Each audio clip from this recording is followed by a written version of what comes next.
Jayachandran Gold and Diamonds, now at Palikatnai. Milky mist இதுதான் இது மட்டும்தான். பன்னீர்னா only Milky Mist. வணக்கம் நண்பர்களே, மின்னம்பலம் டிஜிட்டல் திணைக்கு உங்களை வரவேற்கிறோம். நான் ராகவேந்திர ஆரா. இன்று ஆகஸ்ட் 15ஆம் தேதி இந்தியாவின் சுதந்திர தினத்தை ஒட்டி தமிழ்நாடு ஆளுநர் அளித்த தேநீர் விருந்தும், தமிழக பாஜக தலைவர் அண்ணாமலைக்கு முதலமைச்சர் ஸ்டாலின் போட்ட ஃபோனும் தான் இன்று திமுக கூட்டணிக்குள் ஒரு விவாதமாகி இருக்கிறது. அதாவது வழக்கமாக ஒவ்வொரு சுதந்திர தினத்தன்றும் ஒவ்வொரு குடியரசு தினத்தன்றும் ஆளுநர் மாளிகையில் தேநீர் விருந்து அளிப்பார். அது ஆளுநர் தேநீர் விருந்து அளிப்பது என்பது ஒரு மரபு சார்ந்த நிகழ்ச்சி. அந்த நிகழ்ச்சியில் ஆளுங்கட்சி ஆளுநரோடு இணக்கமாக இருக்கும் பட்சத்தில் கலந்து கொள்வதும், ஆளுநரோடு உரசல் போக்கு ஏற்படும் பட்சத்தில் அந்த விருந்தை தவிர்ப்பதும் காலங்காலமாக நடந்து வரக்கூடிய ஒரு விஷயம். இந்த வகையில் இந்த வருஷம் ஆகஸ்ட் 15 சுதந்திர தினத்துக்கு வழக்கம் போல தமிழ்நாடு ஆளுநர் மாளிகையில் ஆளுநர் RN ரவி ஏற்பாடு செய்திருக்கும் தேநீர் விருந்தில் நாங்கள் கலந்து கொள்ள மாட்டோம் என்று திமுக கூட்டணி கட்சிகள் முதலில் அறிவித்தார்கள். காங்கிரஸ் கட்சி, இடதுசாரிகள், விடுதலை சிறுத்தைகள், மதிமுக, மனிதநேய மக்கள் கட்சி உள்ளிட்ட திமுகவின் அத்தனை கூட்டணி கட்சிகளும் ஆளுநருடைய தேநீர் விருந்தை நாங்கள் புறக்கணிக்கிறோம் என்று அறிவித்து விட்டார்கள். இந்த நிலையில் நேற்று ஆகஸ்ட் 14 காலை திமுகவின் அமைப்பு செயலாளர் RS பாரதி, திராவிட முன்னேற்ற கழகமும் ஆளுநருடைய தேநீர் விருந்தை புறக்கணிக்கிறது என்று அறிவித்தார். இதை கேட்டு கூட்டணி கட்சிகளுக்கெல்லாம் ரொம்ப மகிழ்ச்சி. ஏனென்றால் அரசு கட்சி என்ற அடிப்படையில் இல்லாமல் ரெண்டும் சேர்ந்து ஒரு முடிவை எடுத்திருக்கிறாங்க, RS பாரதியே அதை அறிவிச்சிருக்கிறாரு என்ற ஒரு மகிழ்ச்சி கூட்டணி கட்சிகளுக்கு ஏற்பட்டது. இந்த நிலையில்தான் திமுகவுக்குள் ஒரு விவாதம். அதாவது திமுகவின் டெல்லி முகமாக இருக்கக்கூடியவர்கள் திமுக தலைவர் ஸ்டாலினிடம் இந்த முடிவு பற்றி சில தகவல் பரிமாற்றங்களை அவர்கள் செய்திருக்கிறார்கள். அதாவது ஆகஸ்ட் 19ஆம் தேதி முன்னாள் முதலமைச்சர், மறைந்த திமுக தலைவர் கலைஞரின் நூற்றாண்டு விழா நாணயத்தை வெளியிடுவதற்காக மத்திய அமைச்சர் ராஜ்நாத் சிங் வருகிறார். இந்த நிலைமையில் நாம் ஏன் ஆளுநரோட தேநீர் விருந்தை புறக்கணித்து மத்திய அரசுக்கும் நமக்கும் இடையில் ஒரு நெருடலையே நம்ம ஏற்படுத்திக்கணும் என்று சில விஷயங்கள் முதலமைச்சர் ஸ்டாலினிடம் முன்வைக்கப்பட்ட இந்த நிலையில் இன்று காலை ஆகஸ்ட் 15 சுதந்திர தின விழாவுக்கு பிறகு அமைச்சர் தங்கம் தென்னரசு என்ன அறிவித்தார்னா, இன்று மாலை ஆளுநர் அளிக்கும் தேநீர் விருந்தில் தமிழ்நாடு அரசு சார்பில் முதலமைச்சர் கலந்து கொள்வார் என்று அறிவித்தார். அதாவது ஆளுநரோடு கருத்தியல் சார்ந்த விஷயங்களில் மாறுபட்ட நிலைப்பாடு எங்களுக்கு இருக்கலாம், ஆனால் ஆளுநர் என்ற அந்த பதவி மீது எங்களுக்கு மதிப்பு உண்டு, அதனால் அந்த அடிப்படையில் அரசாங்கம் சார்பில் நாங்கள் கலந்து கொள்வோம் என்று அறிவித்தார். அந்த வகையில் முதலமைச்சர் ஸ்டாலின், மூத்த அமைச்சர் துரைமுருகன், சபாநாயகர் அப்பாவு, அமைச்சர்கள் பொன்முடி உள்ளிட்டோர் இந்த தேநீர் விருந்திலே இன்று கலந்து கொண்டிருக்கிறார்கள். இது திமுக கூட்டணி கட்சிகள் இடையே ஒரு விவாதத்தை ஏற்படுத்தியிருக்கிறது.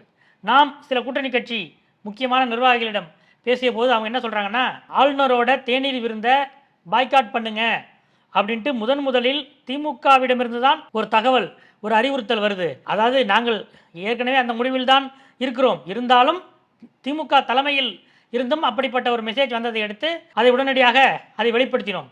திமுகவும் அதை வெளிப்படுத்தியது, RS பாரதி மூலமாக வெளிப்படுத்தியது. அப்புறம் முதலமைச்சர், அதாவது அவர் தான் திமுகவோட தலைவர், அவர் தான் தமிழ்நாடு அரசுடைய தலைவர். இப்படி ரெண்டு நிலை இருக்கும்போது அவர் அரசு சார்ந்த ஒரு நிலைப்பாட்டில் ஆளுநருடைய தேநீர் விருந்தில் பங்கேற்றிருக்கிறார். இது கூட்டணி கட்சிகளான எங்களுக்கு சற்று வருத்தம் தான் என்று சொல்கிறார்கள். அதே போல் இந்த விஷயம், அதாவது இன்னும் ஓரிரு நாட்களில் கலைஞருடைய நூற்றாண்டு நாணயம் வெளியிடும் அந்த நிகழ்வுக்கு மத்திய அமைச்சர் வருகிற நிலையில் இப்படி ஒரு இடைவெளியை ஏற்படுத்த வேண்டாம் என்ற ஒரு நோக்கத்திலே முதலமைச்சர் செய்திருக்கிறாரு அப்படின்னு சொல்கிறாங்க. அந்த வகையில் எங்களுக்கு ஒரு வருத்தம் தான், இருந்தாலும் அந்த முதலமைச்சர் அவருடைய ஸ்தானத்தில் இருந்து பார்க்கும்போது இந்த நிலைப்பாடு கொஞ்சம் சரியாக இருக்கிறது என்று கூட கூட்டணி கட்சியினர் சொல்கிறார்கள். இதை கூட ஏற்றுக்கிறோம். ஆனால் கலைஞர் நூற்றாண்டு நாணய வெளியீட்டு விழாவுக்கு தமிழ்நாடு பாஜக தலைவர் அண்ணாமலைக்கு முதலமைச்சர் ஸ்டாலின் ஃபோன் செய்து அழைத்திருக்கிறார். இதை அண்ணாமலையே நேற்று பத்திரிகையாளர் சந்திப்பிலே வெளிப்படுத்தியிருக்கிறார். அதாவது தமிழ்நாடு முதலமைச்சர் ஸ்டாலின் எனக்கு தொலைபேசி செய்து அன்போடு அழைத்தார். அந்த அடிப்படையில் நாங்கள் கலைஞர் ஐயா மீது இருக்கும் மரியாதையின் அந்த வகையில் நாங்கள் இந்த நிகழ்ச்சியிலே கலைஞர் நூற்றாண்டு நாணய வெளியீட்டு விழா நிகழ்ச்சியிலே தமிழ்நாடு பாரதிய ஜனதா கட்சி பங்கேற்கும். என்னோடு மத்திய அமைச்சர் எல் முருகனும் பங்கேற்பார் என்று அண்ணாமலை சொல்லியிருக்கிறார். இதில் ஆளுநருடைய தேநீர் விருந்தில் கூட அரசு சார்ந்த ஒரு நிலைப்பாடு, அதற்கு திமுக கூட்டணி கட்சிகள் வருத்தம் இருந்தாலும் இதை ஏற்றுக்கக்கூடிய வகையில் தான் இருக்குது அப்படின்ற மாதிரி சமாதானப்படுத்திக்கிறாங்க. ஆனால் இந்த கலைஞர் நூற்றாண்டு நாணய வெளியீட்டு விழாவில் கூட்டணி கட்சிகளை, எதிர்க்கட்சிகளை எப்படி திமுக தலைமை நடத்தியிருக்கிறது என்பதும் ஒரு விவாதமாக இருக்கிறது. அதாவது திராவிட முன்னேற்ற கழகத்துடைய கூட்டணி கட்சி தலைவர்கள், அது விடுதலை சிறுத்தைகள் கட்சி தலைவர் திருமாவளவனாக இருக்கட்டும், மதிமுக தலைவர் வைகோவாக இருக்கட்டும், காங்கிரஸ் கட்சி தலைவர் செல்வப்பிரந்தையாக இருக்கட்டும், இவர்களுக்கெல்லாம் அமைச்சர் ஏவா வேலு அலைபேசி செய்து, உங்களுக்கு பத்திரிகை அனுப்பிச்சாச்சு, நீங்கள் இந்த விழாவுக்கு கண்டிப்பாக வந்துடணும், முதலமைச்சருடைய தனிப்பட்ட அழைப்பாக நான் உங்களை அழைக்கிறேன் என்று அமைச்சர் ஏவா வேலு இவர்களுக்கு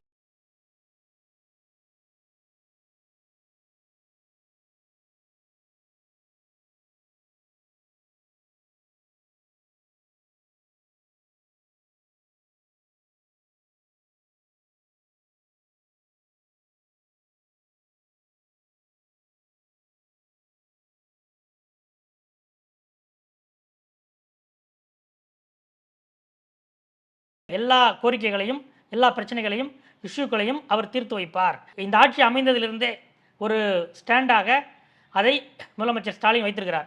அந்த அடிப்படையில் கூட்டணி கட்சிகளின் உறவு, அவர்களுடனான அந்த கருத்து பரிமாற்றம், அவர்களுக்கான விஷயங்கள், இதையெல்லாம் கவனித்து அதற்கான உடனுக்குடன் அதை செய்து தருவது அமைச்சர் ஏவா வேலு தான்.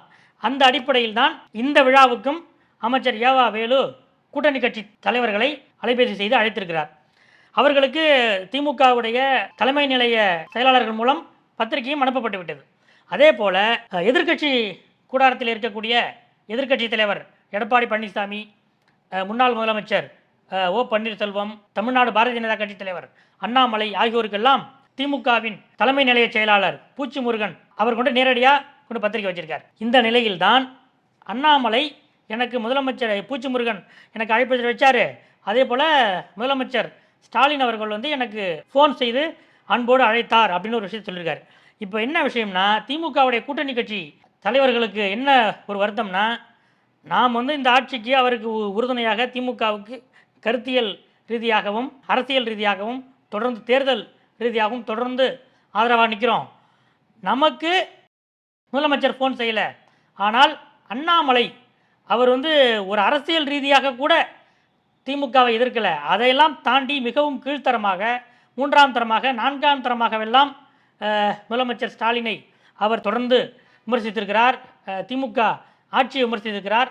இந்த நிலையில் முதலமைச்சர் அண்ணாமலைக்கு ஃபோன் செய்யும் அளவுக்கு அண்ணாமலை தகுதி படைத்தவரா என்ற ஒரு கேள்வி திமுகவின் கூட்டணி கட்சி தலைவர்களுக்கு இயல்பாக எழுந்திருக்கிறது. அதுவும் குறிப்பாக காங்கிரஸ் கட்சி இதில் ரொம்ப வருத்தம் அடைந்திருக்கிறது என்று சொல்கிறாங்க. ஏனெனில் ஓரிரு மாதங்களுக்கு முன்பாக அதானி சென்னை வந்தார் என்றும் அவர் முதலமைச்சரின் மாப்பிள்ளை சபரிசனை சந்தித்தார் என்றும் ஒரு தகவல் பரபரப்பாக ஊடகங்களில் அடிபட்டது. அப்போது முன்னாள் மத்திய அமைச்சரும் தமிழ்நாடு காங்கிரசின் மூத்த தலைவருமான ப சிதம்பரம் இது குறித்து தனக்கு நெருக்கமான அந்த இண்டஸ்ட்ரியல் வட்டாரங்களை விசாரிச்சிருக்காரு. ஏன்னா அவர் அதானிக்கு ப சிதம்பரம் நெருங்கிய தொடர்பு கொண்டவர் என்று சொல்கிறார்கள். எந்த அளவுக்கு என்றால், கௌதம் அதானியை கௌதம் என்று கூப்பிடும் அளவுக்கு ப சிதம்பரம் அவருக்கு அவ்வளவு அறிமுகமானவர், அவ்வளவு நெருக்கமானவர் என்று சொல்கிறார்கள். இந்த நிலையில் ப சிதம்பரம் இது குறித்து சில விஷயங்களை சேகரித்ததாகவும் அது காங்கிரஸின் டெல்லி மேலிடம் வரை சென்றதாகவும் ஒரு தகவல் காங்கிரஸ் வட்டாரத்தில் இருக்கிறது. அதுக்கப்புறம் ப சிதம்பரத்துடைய பையன் சிவகங்கை எம்பி கார்த்தி சிதம்பரம் கடந்த அந்த ஒரு மாதமாக நீங்கள் பார்த்தீங்கன்னா தொடர்ந்து காங்கிரஸின் உரிமை குரல் என்ற அடிப்படையில் திமுக மீது ஆதங்கம் கலந்த கோபத்தை அவர் தொடர்ந்து வெளிப்படுத்தி வந்திருக்கார். மிக சமீபத்தில் ஒரு தலித் மாநில முதலமைச்சராக முடியுமா என்று விடுதலை சிறுத்தைகள் கட்சி தலைவர் திருமாவளவன் பேசியது உட்பட அவர் அதை ஒட்டி அவருக்கு ரியாக்ட் பண்ணியிருக்காரு கார்த்தி சிதம்பரம். திருமாவளவன் சொன்ன கருத்தை நான் வரவேற்கிறேன் என்ற ரீதியில் கார்த்தி சிதம்பரம் சொல்லியிருக்கிறார். இப்படியாக காங்கிரஸ் கட்சி ஏற்கனவே திமுக மீது இந்த மாதிரியான நடவடிக்கைகளால் ஒரு கவனிப்பை வைத்திருக்கும் நிலையில் அண்ணாமலைக்கு ஃபோன் செய்து ஸ்டாலின் கூப்பிடுறாரே என்ற வருத்தம் காங்கிரஸ் கட்சிக்கு சற்று அதிகமாகவே இருக்கிறது, இது டெல்லிக்கும் எடுத்து செல்லப்பட்டிருக்கிறது என்று சொல்கிறார்கள். இதுதான் திமுக கூட்டணியிலே நடைபெற்று வரக்கூடிய விவாதங்கள். இன்னொரு பக்கம் ஆகஸ்ட் 20 முன்னாள் அமைச்சர் செந்தில் பாலாஜியின் ஜாமீன் மனு ஒரு முடிவுக்கு வரும் என்று எதிர்பார்க்கப்படுகிறது. உச்சநீதிமன்றத்தில் நேற்று ஆகஸ்ட் 14 நீதிபதி அபய் ஓக்கா கேட்ட அந்த கேள்வி, அதற்கு அமலாக்கத்துறை ஆகஸ்ட் 20 தான் பதில் கொடுக்கணும். எப்படியாக இருந்தாலும் ஒன்று செந்தில் பாலாஜிக்கு ஜாமீன் கொடுக்கணும், இல்லைன்னா செந்தில் பாலாஜியை இடி வழக்கிலேருந்தே அந்த பிஎம்எல்ஏ வழக்கிலேருந்தே விட்டுடணும். இந்த 2 சாய்ஸ் தான் இடிக்கு இருக்குது. அதனால் இதில் மிக ஒரு எளிமையான சாய்ஸான அந்த ஜாமீனை தான் அவங்க செலக்ட் பண்ணுவாங்க. ஏன்னா அவர் மேலே உள்ள பிஎம்எல்ஏ ஆக்டை விட்டுற மாட்டாங்க, அவருக்கு ஜாமீன் கொடுப்பதற்கு இடி மறுக்க முடியாது என்ற ஒரு நிலையில் மீண்டும் செந்தில் பாலாஜி தமிழ்நாடு அமைச்சரவையில் இணைவாரா என்ற எதிர்பார்ப்பும் அதை அடுத்து உடனடியாக எழுந்துள்ளது. இது குறித்து நம்ம செந்தில் பாலாஜி வட்டாரத்தில் விசாரித்த போது என்ன சொல்கிறாங்கன்னா, எப்போது செந்தில் பாலாஜி ஜாமீனில் வெளியே வந்தாலும் அதற்கு அடுத்த நாளே அவரை அமைச்சராக்குவதற்கு முதலமைச்சர் ஸ்டாலின் தயாராக இருக்கிறாரு. அந்த வகையில் தான் இப்போதும் முதலமைச்சர் ஸ்டாலின் செந்தில் பாலாஜிக்கு மீண்டும் அமைச்சர் பதவி கொடுப்பது என்ற முடிவுக்கு ஏற்கனவே அவர் வந்துட்டார். ஆனால் செந்தில் பாலாஜி தரப்பிலிருந்து முதலமைச்சருக்கு ஒரு கோரிக்கை வைக்கப்பட்டிருக்கிறது. என்னென்னு கேட்டிங்கன்னா, ஒரு 3 மாதம் என்னை விட்டுருங்க, என்னுடைய உடல்நிலை சார்ந்த சில விஷயங்களுக்காக ஒரு ஓய்வு எனக்கு ரொம்ப தேவைப்படுது. தரமான மருத்துவர்கள் அவர்களை சந்தித்து அந்த இதய அறுவை சிகிச்சை, அதற்கு பிறகான இந்த உடல் ஆரோக்கியம் தொடர்பான ரொம்ப கவனம் தேவைப்படுது. அதனால் 3 மாதம் என்னை விட்டுருங்க, 3 மாதம் கழித்து நான் அமைச்சரவையில் சேர்ந்துக்கிறேன் என்று செந்தில் பாலாஜி முதலமைச்சருக்கு ஒரு தகவல் அனுப்பியிருக்கிறார் என்ற ஒரு தகவல் செந்தில் பாலாஜி வட்டாரங்களிலிருந்து நமக்கு கிடைக்கிறது. இதுதான் இன்றைய அரசியல் அப்டேட். அடுத்தடுத்த அரசியல் அப்டேட்டுகளை அறிந்து கொள்ள தொடர்ந்து காத்திருங்கள். நன்றி. Jayachandran Gold and Diamonds, now at Palikatnai. Milky mist, இதான் இது மட்டும்தான். பன்னீர்னா only Milky Mist. மின்னம்பலம்.com, தமிழின் முதல் மொபைல் பத்திரிகை.